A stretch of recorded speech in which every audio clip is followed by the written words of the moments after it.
is a flow to history and culture. This flow is rooted in what people think, and what they think will determine how they act. There is violence and a breakdown in society up to the point in which it's unsafe to walk through the streets in many of the cities of the world. On the other hand, there is a danger of an increasing authoritarianism to meet the threat of chaos in our own countries and internationally. Should we despair and give in? If not, how should we then live? The answer as to whether we should throw up our hands and give in is no. There are good and sufficient reasons for this.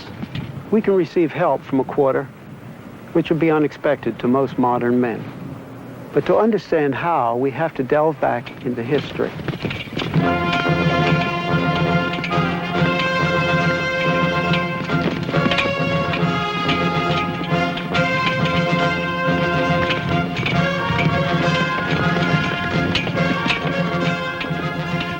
I will begin with the time of the Romans, because the Roman civilization is the direct ancestor of the modern European world. From the time of the earliest conquests under the Republic, right down to our own day, Roman law and Roman political ideas have influenced the European scene, the whole Western civilization.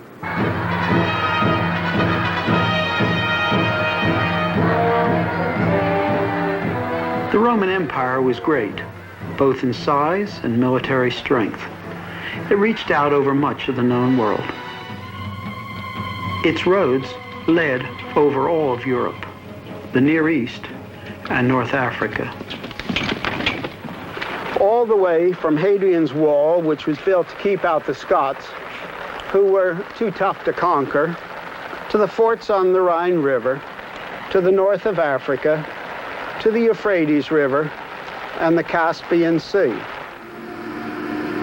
In one conquest, the Roman legions crossed the Alps, came down the Rhone Valley past the peaks of the Dent du Midi to that place which is now called Vevey in Switzerland.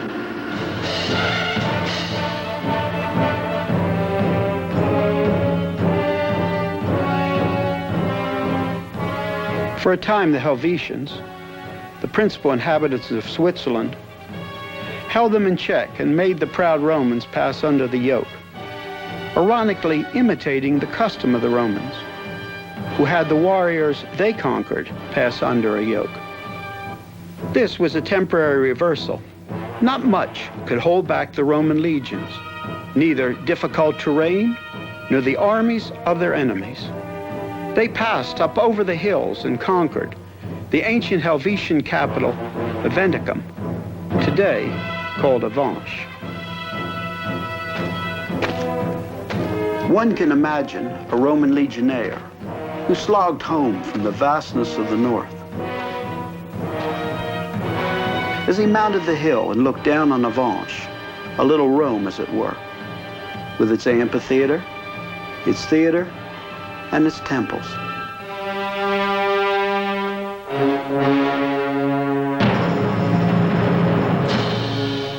I love Avanches. It contains some of my favorite Roman ruins north of the Alps.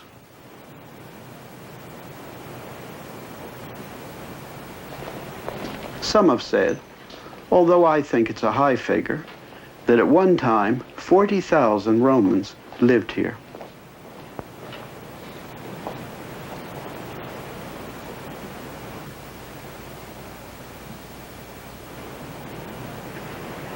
The opulence of Rome was here at Avanches. This gold bust of Marcus Aurelius was found here.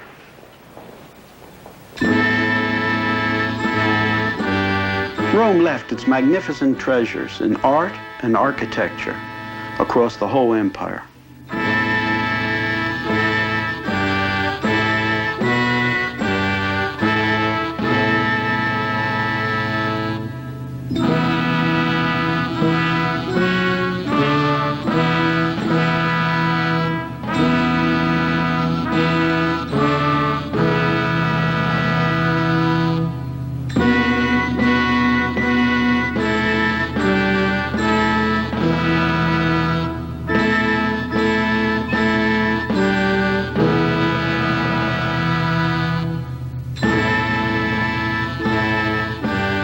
In many ways, Rome was great, but it had no real answers to the basic problems that all humanity faces.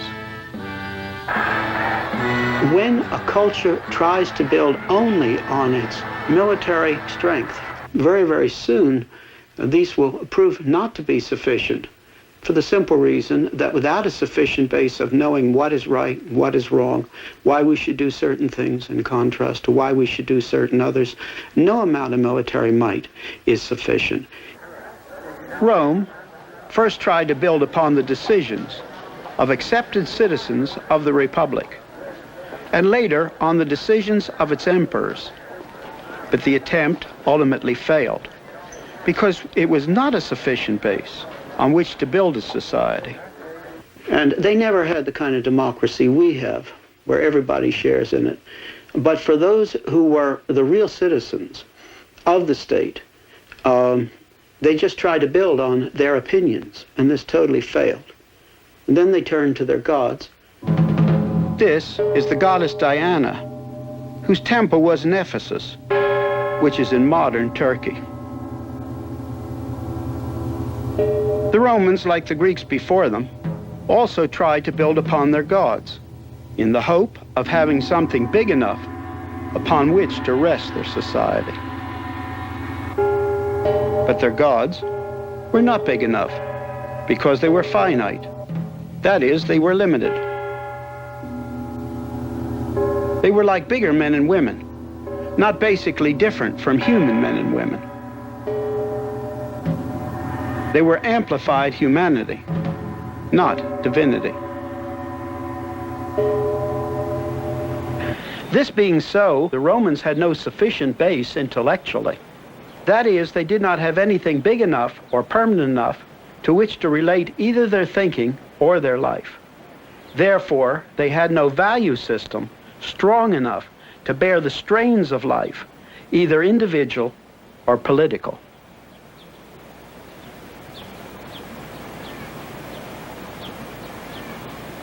All their gods together could not give them a sufficient base for life, morals, values, or final decisions. The Romans made their own gods depending upon their society, and when the society tumbled, their gods tumbled with them. Thus, the Roman experiment in social harmony, based on an elitist republic, ultimately failed. The Senate no longer could keep order. Armed gangs terrorized the city of Rome, and the normal functions of government were disrupted as rivals fought for power. Self-interest took the place of social interest, no matter how sophisticated the trappings. Thus, in desperation, the people accepted authoritarian government. In the days of Julius Caesar, Rome turned to an authoritarian system centered in Caesar himself. As Plutarch put it, the Romans made Caesar dictator for life, in the hope that the government of a single person would give them time to breathe after so many civil wars and calamities. This was indeed a tyranny avowed, since his power now was not only absolute, but perpetual too. After Caesar's death, Octavian, later called Caesar Augustus, grandnephew of Caesar, came to power. The great Roman poet Virgil, friend of Augustus, wrote in his Aeneid, saying that Augustus was a divinely appointed leader, and that Rome's mission was to bring peace and civilization to the world. Because Augustus offered external and internal peace, while keeping the outward forms of legal constitutionality, Romans of every class were ready to allow him total power in order to restore and assure the functioning of the political system, of business, and the affairs of daily life. After 12 BC, he became the head of the state religion with the title Pontifex Maximus. All men were urged to worship the spirit of Rome and the genius of the emperor. Later, this became obligatory for all the people of the empire. And later still, the emperors simply ruled as gods. Augustus tried to legislate morals and family life, Later emperors tried impressive legal reforms and welfare programs, but a human god was a poor foundation, and Rome fell.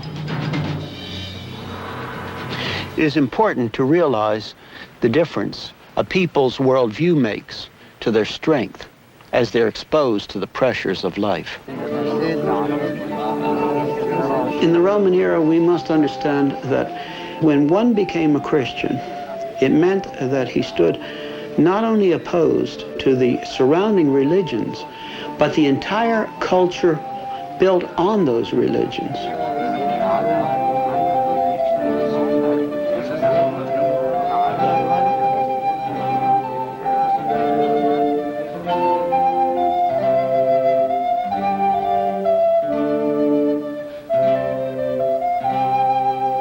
Back in the Roman days, when a person became a Christian and was marked as a Christian by baptism, it was a very short step at times from the open profession of faith to the martyr's death.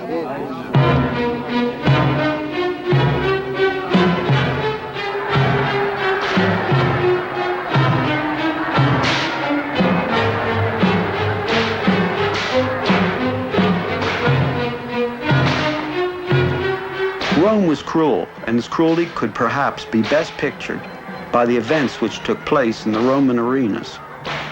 For example, the gladiator one sees in this statue.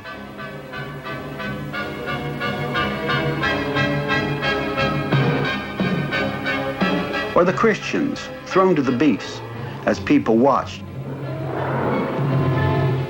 Let us not forget why the Christians were killed. They were not killed because they worshiped Jesus. At that time, many religions were practiced in the Roman world. Some were called the mystery religions. Here, for example, we can see one of the initiatory rites practiced by one of these religions, depicted in this Roman house in Pompeii.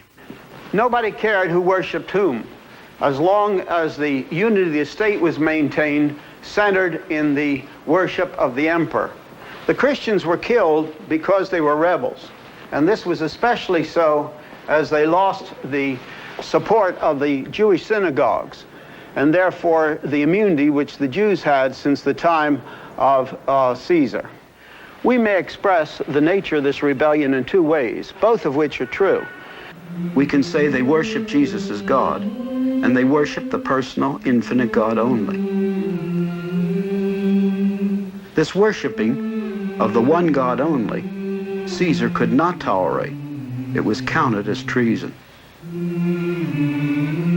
This became a special threat to the unity of the state based on emperor worship during the reign of Diocletian in the 3rd century, when people of the higher classes began to become Christians in larger numbers.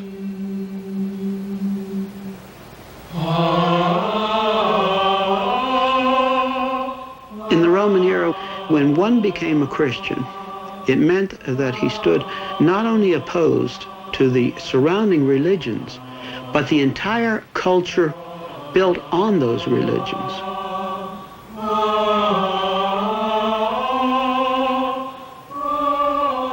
The early church believed that Jesus was the Old Testament prophesied Messiah, and that he had come, and that he had died in substitution on the cross.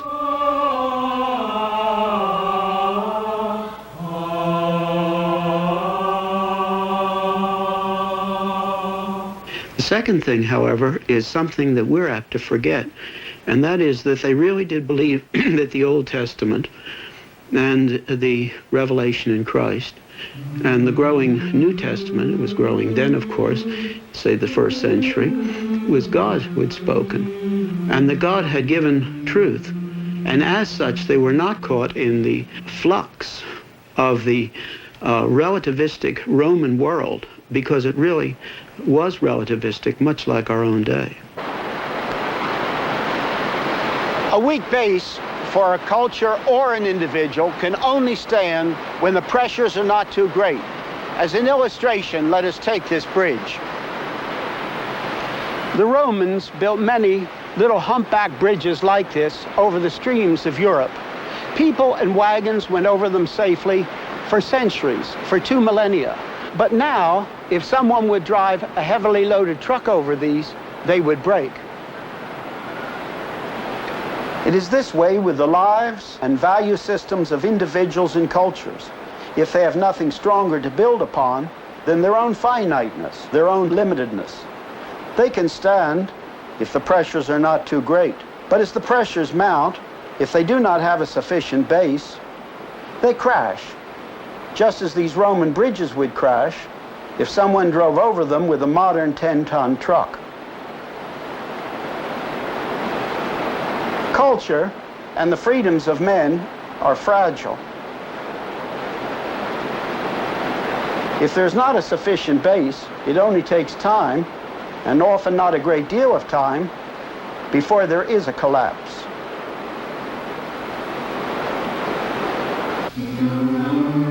In catacombs such as these here in Rome, the Christians buried their dead and met for worship. That it was the Christians who were able to resist the religious mixtures, syncretism, and the effects of the weaknesses of Roman culture speaks of the strength of the Christian worldview. This strength rested on God being an infinite personal God, and that he had spoken in the Old Testament, the revelation through Christ, and the gradually growing New Testament, and that he had spoken in a way that people could understand. This meant that they not only had knowledge about the universe and mankind, which people could not find out by themselves, but they had absolute universal values by which to live and by which to judge the state in which they lived. And people are unique in being made in the image of God. There was a reason for the basic dignity and value of each individual. If they had worshipped Jesus and Caesar, they would have gone unharmed. But they worshipped one God only and rejected all forms of syncretism. There was no mixture. All other gods were seen as false gods. Or we can express why they were killed in another way. No totalitarian authority, no authoritarian state can tolerate those who have an absolute by which to judge that state and its actions.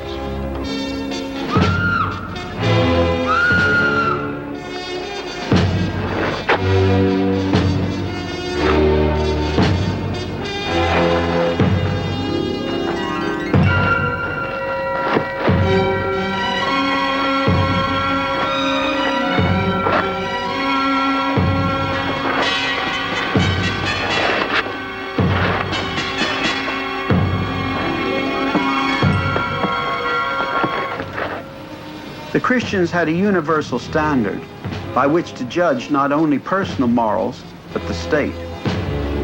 So they were counted as the enemy of totalitarian Rome.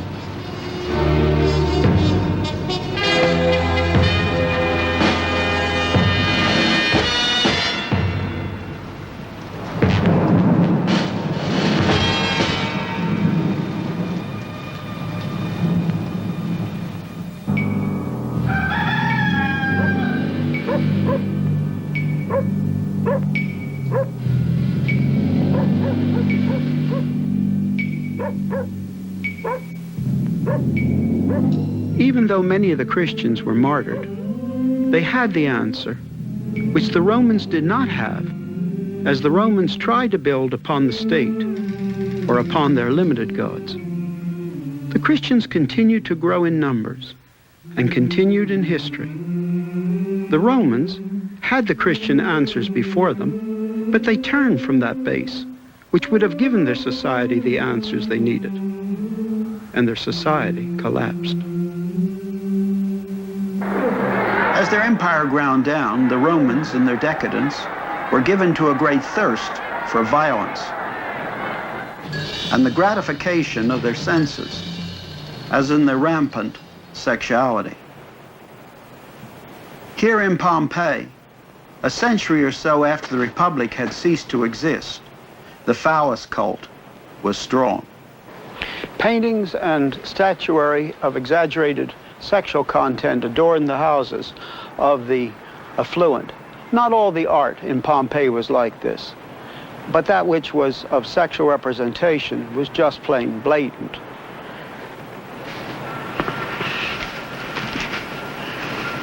Rome collapsed, not from external, but from internal weaknesses. Even though Emperor Constantine ended the persecution of the Christians, and Christianity became a legal religion in 313 AD, and the official state religion of the empire in 381 AD, the majority of the people went on in their old ways. Apathy was the chief mark of the period. The elite abandoned intellectual life for their social life. Apathy also showed itself in the arts, with a lack of creativity. Officially sponsored art became decadent. The music became increasingly bombastic. Look at these 4th century works here on the Arch of Constantine.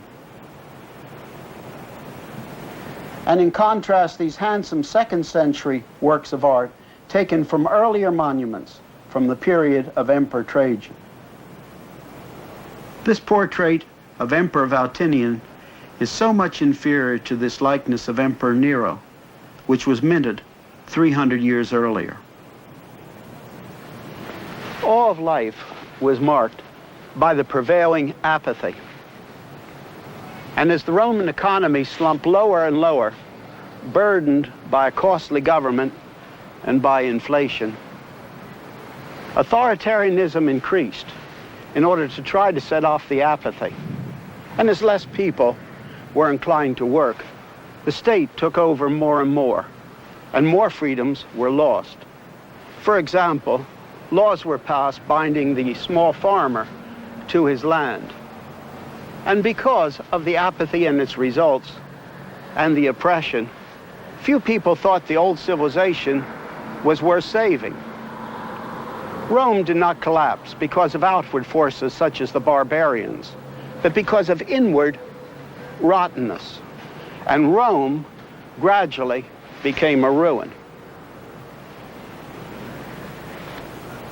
The conclusion I draw looking at the Roman era is the fact that nothing humanistic provides a strong enough base for society, as well as the individual life of the individual man and woman. The Greeks and the Romans tried magnificently to first build on society, on those people who made up their society, which is an exclusive elitist society. But those people, they tried to build on this and totally failed. And then they tried to build on finite gods, gods that were not the infinite personal God. And this equally failed. It brings a simple conclusion. There is no foundation strong enough for society within the realm of finiteness and beginning from man alone and as autonomous. And the other side, of course, is that the Christians were able to stand. But the reason they were able to resist the syncretism of that day and the breakdown and face the arena, really face it with certainty, is because they began at exactly the opposite place. They began with the existence of an infinite personal God, and that he had spoken and they had the truth in the Old and the Testament, in the revelation of Christ, and in the then growing New Testament.